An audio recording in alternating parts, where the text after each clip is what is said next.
54절부터 함께 봉독하겠습니다. 그들이 이 말을 듣고 마음에 찔려 그를 향하여 이를 갈거늘 스데반이 성령 충만하여 하늘을 우러러 주목하여 하나님의 영광과 및 예수께서 하나님 우편에 서신 것을 보고 말하되 보라 하늘이 열리고 인자가 하나님 우편에 서신 것을 보노라 한데 그들이 큰 소리를 지르며 귀를 막고 일제히 그에게 달려들어 성 밖으로 내치고 돌로 칠세 증인들이 옷을 벗어 사울이라 하는 청년의 발 앞에 두니라. 그들이 돌로 스데반을 치니 스데반이 부르짖어 이르되 주 예수여 내 영혼을 받으시옵소서 하고 무릎을 꿇고 크게 불러 이르되 주여 그들에게 돌리지 마옵소서. 이 말을 하고 자니라. 아멘.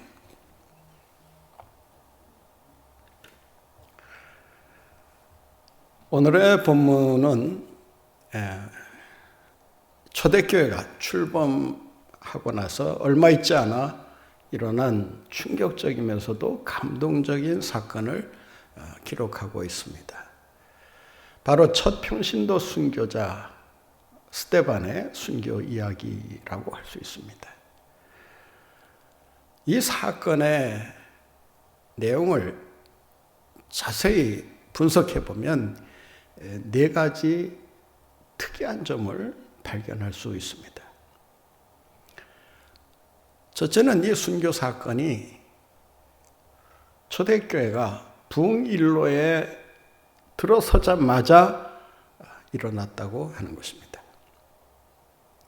부흥이라고 하는 관점에서만 보면 순교 사건은 플러스 요인보다는 마이너스 요인이 될 확률이 크다고 할 수 있습니다. 왜냐하면 순교 사건이 있게 되면 많은 사람들이 자신의 신앙을 고백하며 살아가기가 힘들어지기 때문이라고 할 수 있습니다. 위협이 없는 상황 속에서는 얼마든지 내가 믿는 신앙이 이렇다. 나는 하나님을 믿는다. 그리고 예수 그리스도가 나의 구세주임을 믿는다. 자신 있게 용기 있게 고백할 수 있지만 죽음의 어떤 협박이 들어오거나 고백을 할 경우에 이런 불이익을 당할 것이라는 어떤 경고를 듣게 된다면 섣불리 자신의 믿음을 고백하기가 힘들어질 것입니다. 그런 의미에서 초대교회가 지금 막 부흥하는 그런 상황 속에서 이런 일이 일어났다라고 하는 것은 교회 부흥 성장의 암초 역할을 할 수도 있지 않았겠나.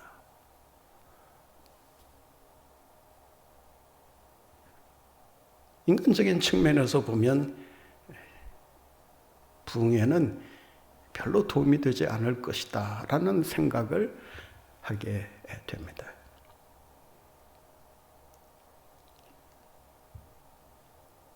이 사건의 결과를 놓고 보면 아니나 다를까 초대교회가 흩어지면서 예루살렘 교회가 축소되고 침체되는 모습을 발견하게 됩니다. 핍박을 피해서 많은 사람들이 국경을 넘어 도망치기에 급급했던 것을 발견할 수 있습니다. 두 번째는 첫 순교자가 사도 가운데 나온 것이 아니라 평신도들 중에 나왔다라고 하는 것입니다.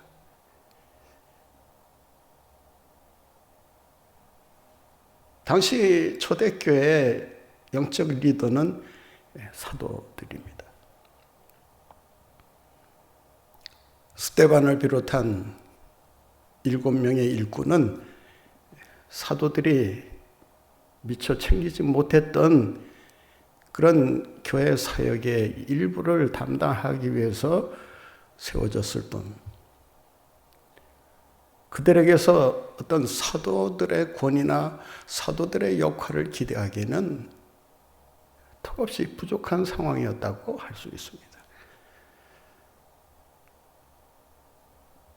물론 성경은 그들이 성령 충만했고 칭찬을 듣는 사람이었고, 그리고 교회에서 모범적인 신앙생활을 하고 있었던 사람이라는 말은 하고 있습니다. 그럼에도 불구하고 성경에 대한 지식이 아무리 많이 가지고 있다 한들 사도들보다 더 많이 가지고 있었겠습니까? 또 성경을 이해한다고 했을 때 사도들만큼 그런 깊이를 갖고 있었을까?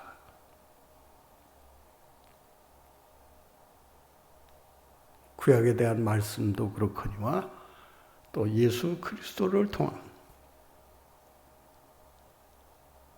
그 예수님의 그 복음의 말씀과 사역을 3년 동안 옆에서 따라다니면서 맹훈련을 받은 제자들에 비해서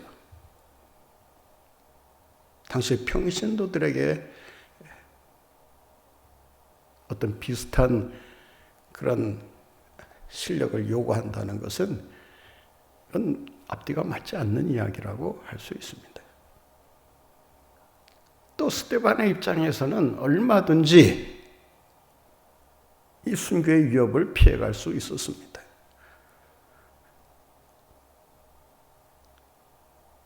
그가 한 설교를 보면 설교라고 친다 했을 때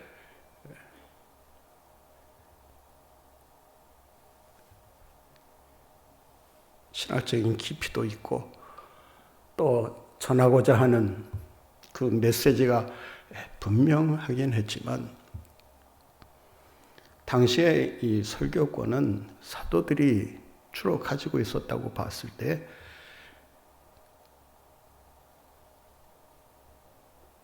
아무리 그 문제에 대한 해답을 자기에게 요구한다 하더라도 평신도였던 스데반의 입장에서 보면 얼마든지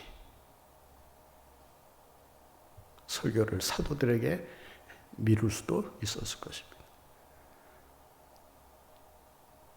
내가 대답할 수도 있지만 나보다 사도들이 더 잘 알고 있고, 또 설교에 있어서는 나보다 사도들이 훨씬 더 잘할 수 있기 때문에 사도들에게 가서 물어봐라.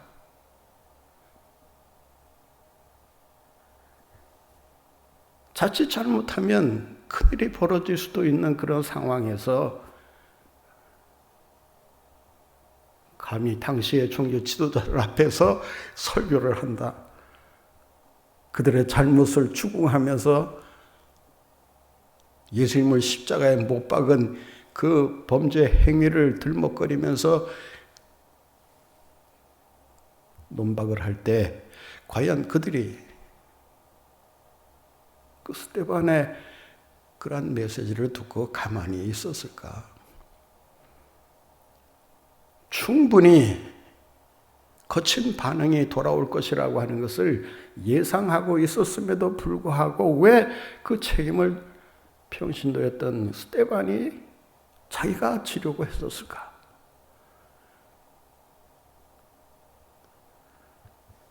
피해가 사도들에게 갈 수 있기 때문에 사도들을 대신해서 내가 희생하겠다, 이런 자세였는가는 자세히 알 수 없습니다만은, 스데반의 입장에서 보면 그 어려운 그 처지에 놓여졌을 때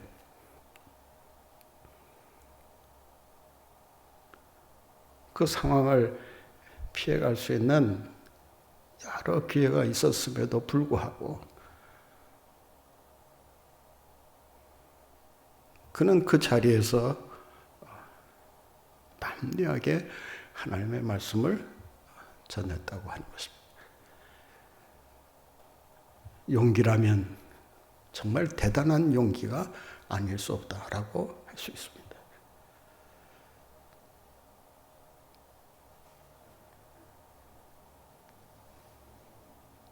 그런 그 스데반의 행동에 대해 좀 잘못된 생각을 하는 사람들은 이런 식으로 비꼬았을지도 몰라요. 지가 뭔데 나서서 저렇게 좀 험한 말로 하면 설치고 다니냐. 자기 말에 무슨 책임을 질 수 있다는 말인가. 자기가 저렇게 하다가 혹시라도 그 불똥이 교회로 튀면 어떻게 하려고 하느냐. 사도가 아니면서 그 뒷감당을 어떻게 하려고 저렇게 무모하게 저 사람들을 향해서 설교를 할 수 있는가.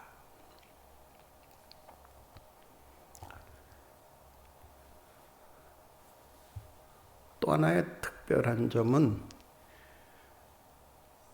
예수님의 그 처형과 관련되어서 일어났던 그 고소행위나 예수님을 그 십자가에 못 박도록 고발하는 방식이 매우 유사하다라고 하는 것입니다. 물론 처형 방식은 달라요. 예수님은 십자가에 못 박는 처형을 했던 것이고, 스데반은 돌로 쳐서 죽이는 이 석형,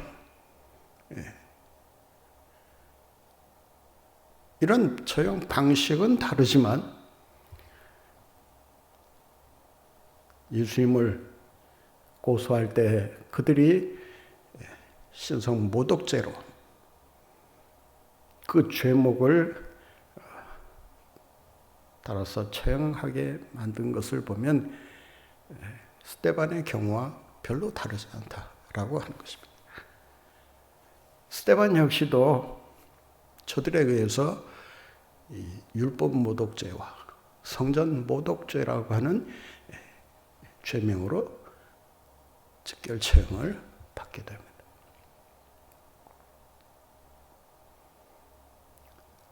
뿐만 아니라 예수님께서 십자가를 지시고 십자가상에서 하신 그 마지막 말씀이 스데반이 처형을 당하면서 최후의 던진 고백과 매우 흡사하다라고 하는 것입니다. 내 영혼을 아버지의 손에 부탁하나이다 라고 하는 이 최후의 말씀, 그리고 저들의 죄를 저들에게 돌리지 마옵소서, 죄를 용서해 달라고 하는 이 용서의 기도를 남기고 십자가를 지신 그 모습과 너무 닮아 있다라고 하는 것입니다. 또 하나 특이한 점은 한편의 설교로 인해 직결 처형이라는 방식으로 순교를 당했다라고 하는 것입니다. 대부분의 순교는 신앙 고백을 가지고 당하거나 또 순교를 하게 됩니다. 자기가 믿는 그 신앙의 그 고백이 어떠하냐에 따라서 그의 그 범죄의 수준이 정해지게 됩니다. 그런데 스데반의 경우는 신앙 고백도 고백이지만 한편의 긴 설교로 인해서 순교를 당하고 있다라고 하는 것입니다.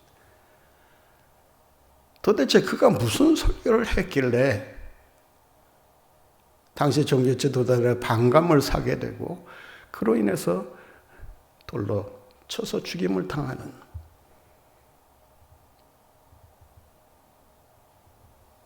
끔찍한 순교를 맞이할 수밖에 없었는가?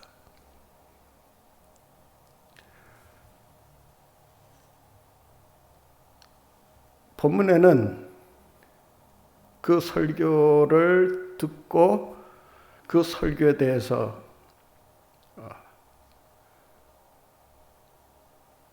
어떤 설교가 문제가 된다.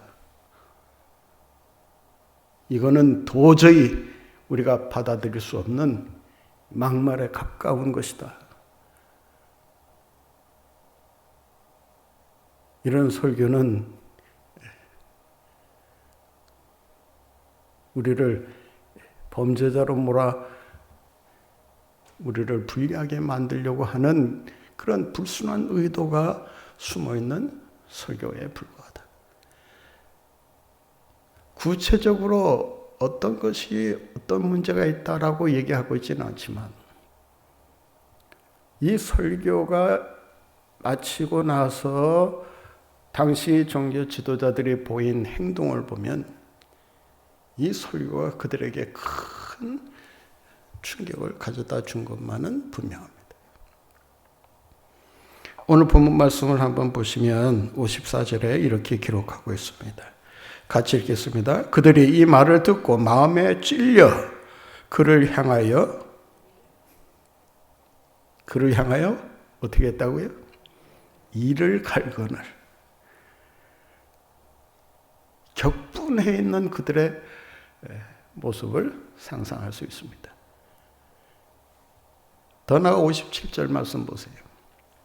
같이 읽겠습니다. 그들이 큰 소리를 지르며 귀를 막고 일제히 그에게 달려들어 어떻게 합니까? 58절 말씀에 보면 성 밖으로 내치고 돌로 칠세 증인들이 옷을 벗어 사울이라 하는 청년의 발 앞에 두니라. 한편의 설교가 종교 지도자들의 마음의 격동을 일으킴으로써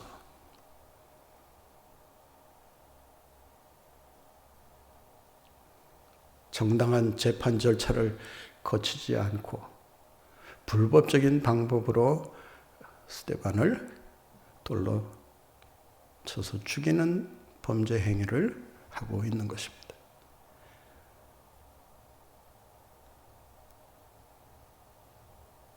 하나님의 말씀을 듣긴 들었어요. 그리고 그 말씀이 자신을 향해서 하신 말씀이라고 하는 것을 그들이 깨달았다고 하는 것입니다.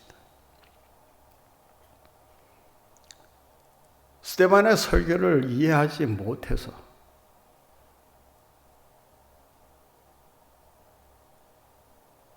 그래서 흥분된 상태에서 스데반을 돌로 쳐서 죽인 게 아닙니다. 오늘 본 말씀을 다시 한번 보세요. 54절 그들이 이 말을 듣고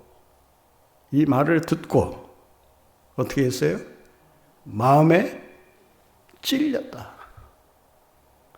말을 듣고 그 하는 설교를 듣고 가만히 생각해 보니 뭔가 캥기는 것이 있었다 그 말. 그러니까 마음이 찔렸다. 여러분 설교를 들으면서 정말 마음에 이렇게 찔려본 적이 있습니까?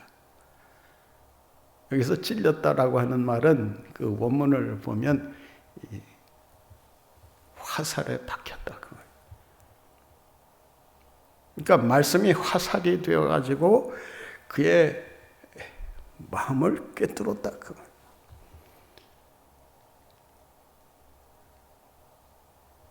우리가 어떤 말씀이 자기에게 아니면 다른 사람에게 정확하게 가서 꽂힐 때 하는 말이 뭐예요? 정곡을 찔렀다. 그런 말 하잖아요. 정곡을 찔렀다. 여기서 찔렸다라고 하는 말은 그냥 마음에 가책이 됐다 그런 말이 아니라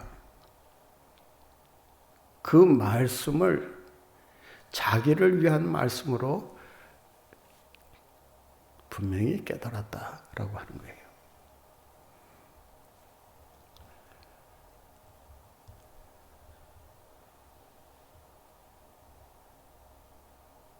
대부분 설교를 이해할 때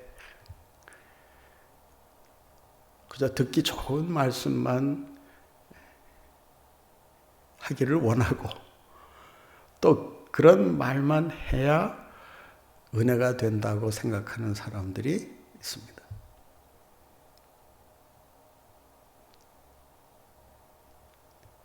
설교를 통해서 은혜 받는다라고 하는 것은 좋은 말씀이구나. 내게 필요한 말씀이구나.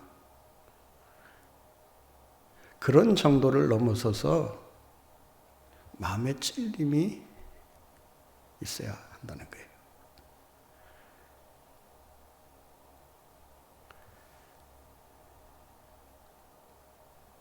문제는 그 마음의 찔림이 있을 때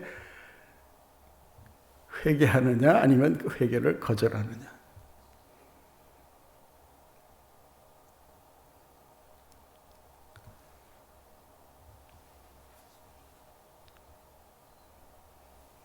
말씀을 들을 때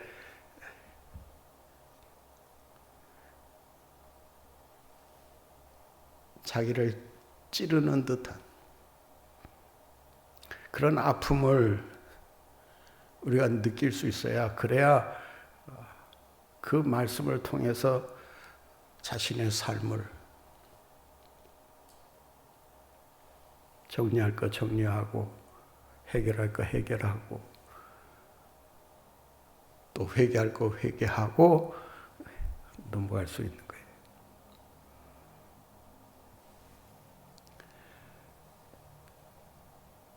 사도행전 2장에 보면 찔렸다는 말씀이 그 2장에 나옵니다.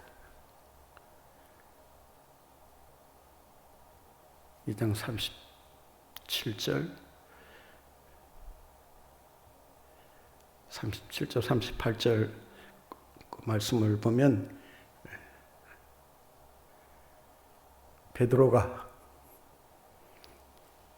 예수님이 십자가에 처형된 사건을 이야기하면서 예수님을 십자가에 못 박은 범인들은 바로 너희들이다.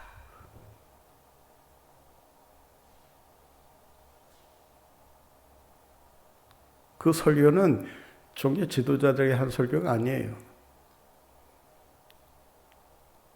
같이 예수 믿기 시작한 그 새 신자들을 상대로 해서 베드로가 설교하면서 예수님을 십자가에 못 박은 범인은 그 누구도 아닌 너희들이다.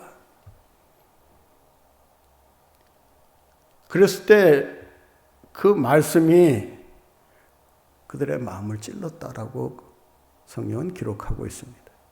그 마음에 찔림이 오니까 그때 교인들이 뭐라고 반응하는지 아십니까? 형제여, 어찌할꼬? 어찌할꼬요?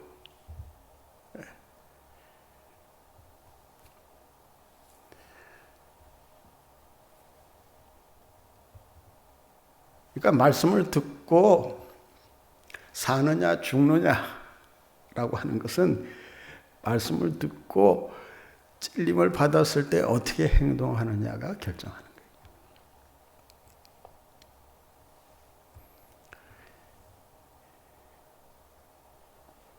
때로는 참 소화시키기 어려운 그런 말씀이 들릴 때도 있고, 또 자기의 가장 아픈 부분을 찌르는 그런 말씀을 들을 때도 있습니다. 성숙한 그리스도인의 삶이라고 하는 것은 정말 불편한 말씀이 들려올 때,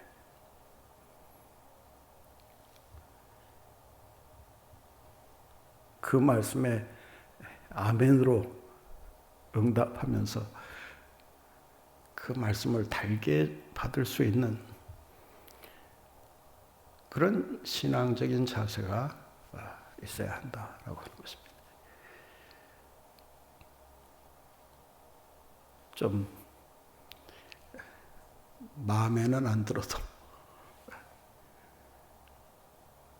좀 자기의 어떤 그 아픈 부분을, 상처를 건드리는 것처럼 느껴진다 하더라도 하나님이 주시는 말씀으로 받을 때 그 말씀이 은혜가 되고 그 말씀이 여러분의 영혼을 살리는 능력의 말씀이 되는 줄로 믿습니다.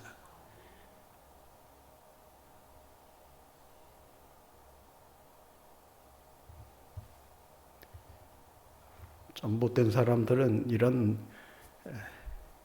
말을 종종 하곤 합니다. 저 목사님이 오늘 나를 치네.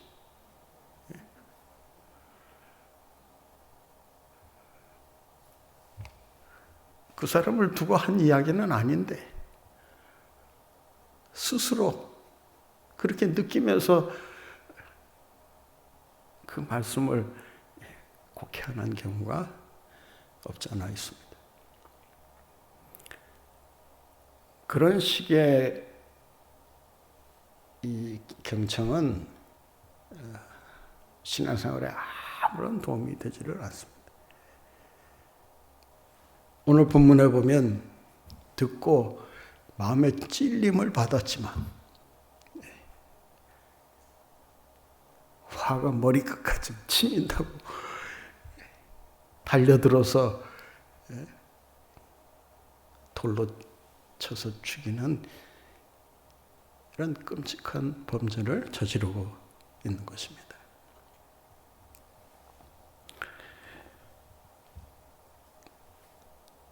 오늘 본문 말씀을 자세히 보면 이 말씀을 들은 당시에 그 종교 지도자들이 어떤 식으로 반응하고 있는가를 자세하게 볼 수 있습니다.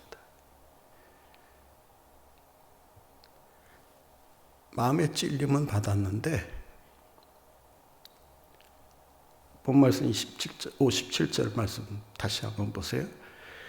그들이 큰 소리를 지르며,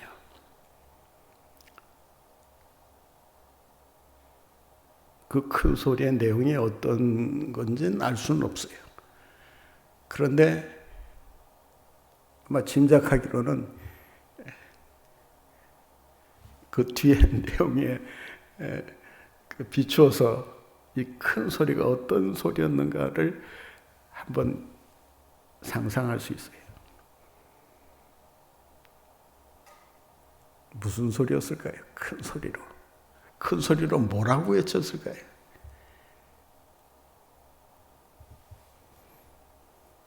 저놈 잡아라! 그러지 않았을까요?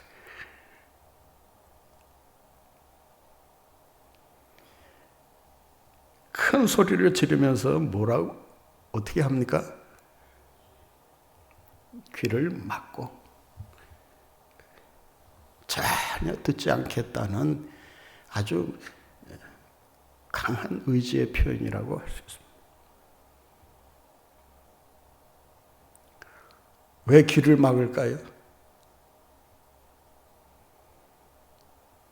이들이 귀를 막은 이유가 뭘까요?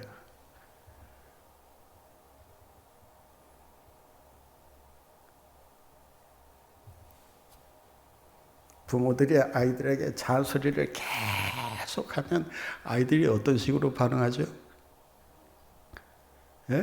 듣다 참지 못하면 귀를 막고 몰라 하면서 아마 극렬하게 저항을 하게 될 거예요.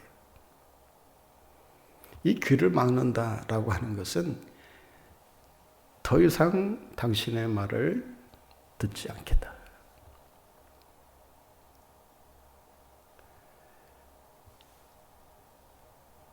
아무리 화가 나도요, 그 상대방에 대해서 귀를 열고 그 상대방이 하는 말을 들으려고 하면 그 문제가 해결될 수 있어요. 문제는 안 듣겠다는 데 문제가 있는 거예요. 아무리 어려운 문제도 들으려고만 하면 듣는 과정에서 이해가 풀리고, 이해가 풀리는 게 아니죠. 오해가 풀리고 이해가 되는 경우들이 있어요.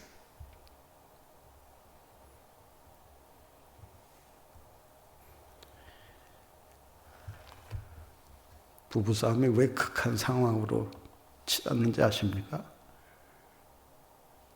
귀를 닫는 거예요. 더 이상 안 듣겠다는 거 아닙니까?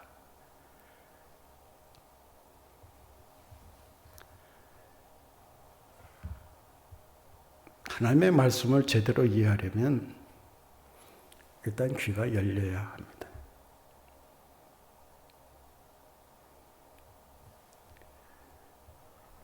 오늘날 이 사회에 돌아가는 그 모습들을 보면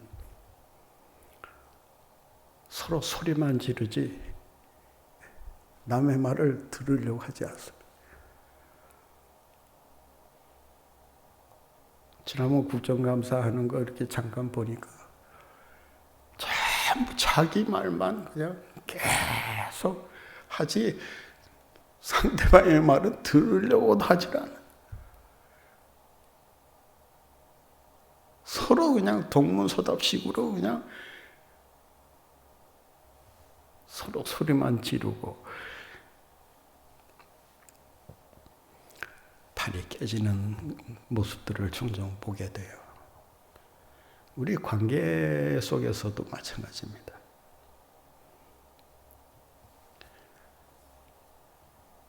우리가 하나님과 나와의 관계를 맺는 데 있어서도 가장 중요한 것은 하나님의 말씀을 어떤 자세로 듣느냐라고 하는 것입니다. 귀를 막은 채로 두 손으로 틀어막는다고 막는 게 아니지 않습니까? 듣지 않겠다고 생각하고 귀의 문을 닫으면 아무 소리도 들려오지 않는 거예요.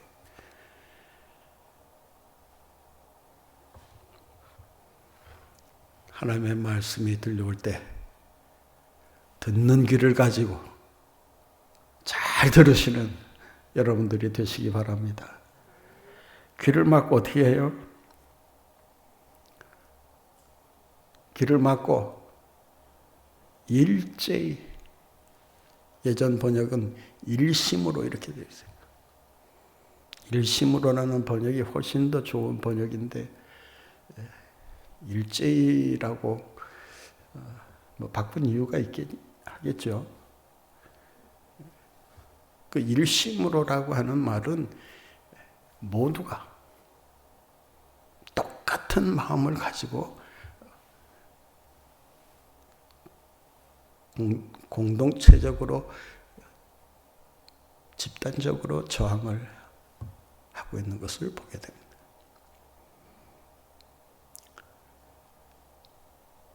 그러니까 한 사람만 이런 행동을 취한 게 아니라고 하는 거예요.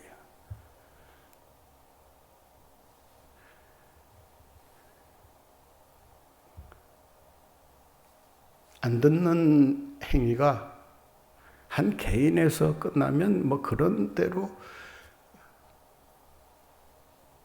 해결해 나갈 수 있지만 집단 행동으로 바뀌게 되면 이건 무엇으로도 바꿀 수가 없게 됩니다.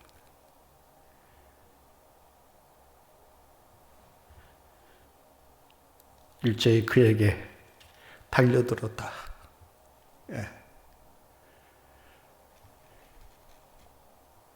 충분히 그 상상이 되지 않습니까? 달려들어서 어떻게 해요? 58절에 보면 성 밖으로 내치고, 이 성 밖으로 내쳤다. 그러니까 아무리 죽이고 싶은 마음이 있어도 성 안에서는 결코 그런 행동을 해서는 안 됐다라고 하는 것입니다. 그래서 강압적으로 이 스데반을 밀쳐서 지금 성 밖으로 계속 몰아내고 있는 것을 보게 됩니다.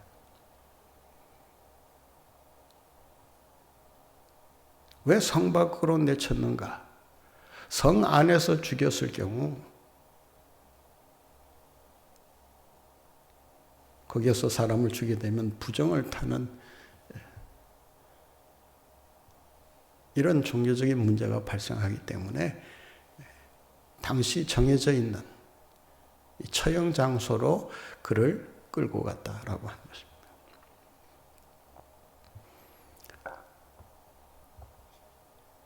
미시나라고 하는 그 유대인의 그 문서를 보면 당시에 이 처형장 가까이 낭떠러지가 있었다고 합니다.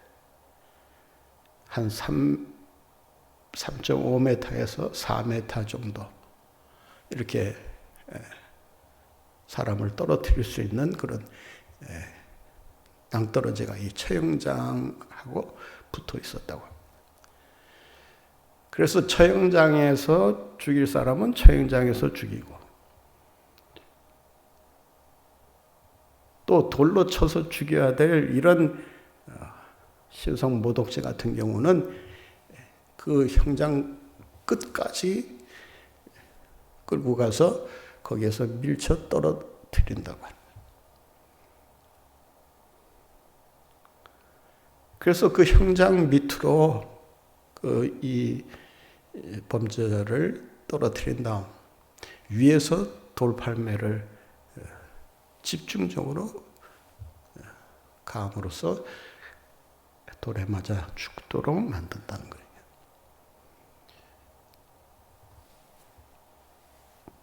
따라서 성 밖으로 내쳤다라고 하는 이 말은 형장으로 끌고 갔을 뿐만 아니라 돌로 쳐 죽이기 위해서 낭떠러지로 떨어뜨렸다라고 하는 그 행위까지 포함되는 말이라고 할 수 있습니다.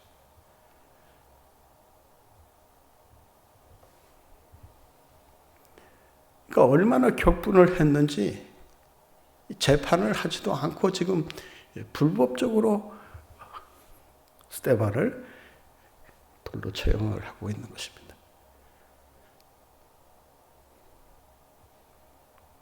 사실 그 당시의 법으로 하면 그 처형을 할 때 그 범죄자를 죽여야 하는 경우는 로마의 허락이 떨어져야 가능했던 것입니다.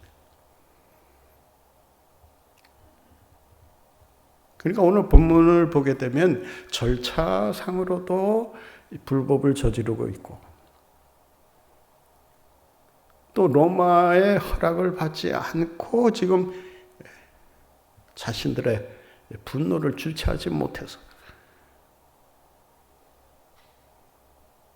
감정에 치우쳐 그냥 스데반을 돌로 쳐 죽였다라고 하는 것입니다.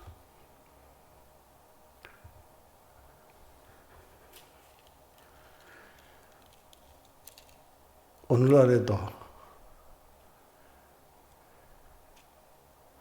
이러한 합법적이고 정당한 그러한 법의 차원을 넘어서서 자신의 감정에 따라서 법을 악용하는 오용하는 일들이 얼마나 많이 벌어지고 있느냐라고 하는 것입니다.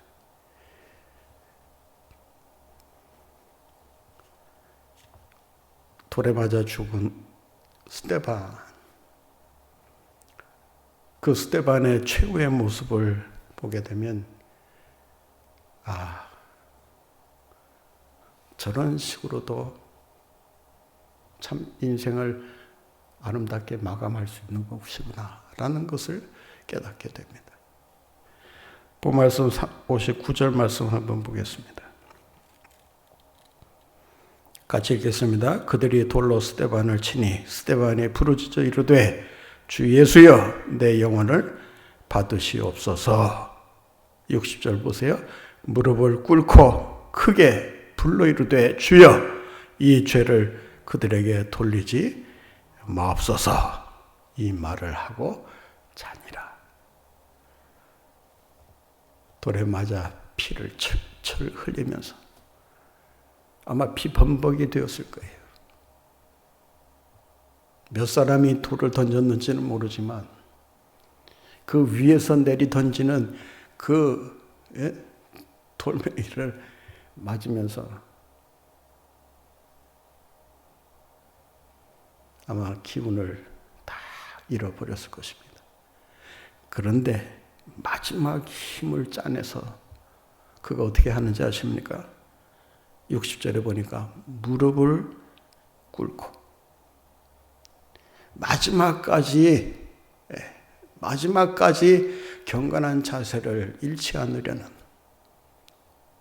이 스데반의 그 놀라운 영상을 여기서 발견하게 됩니다.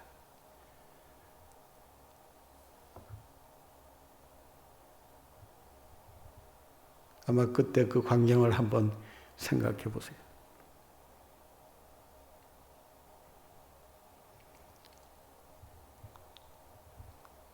다리를 모을 힘도 아마 없지 않았을까.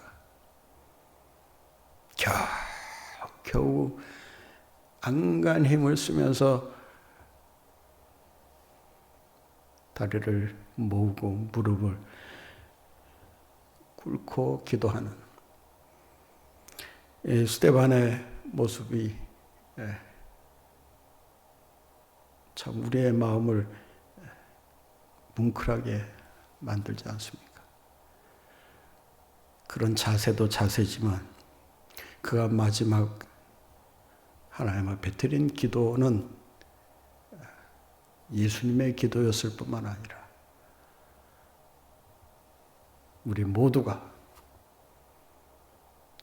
우리의 인생을 다 살고 난 다음 하나님의 부르심을 받는 그 마지막 순간에 드려야 할 기도라고 할 수 있습니다.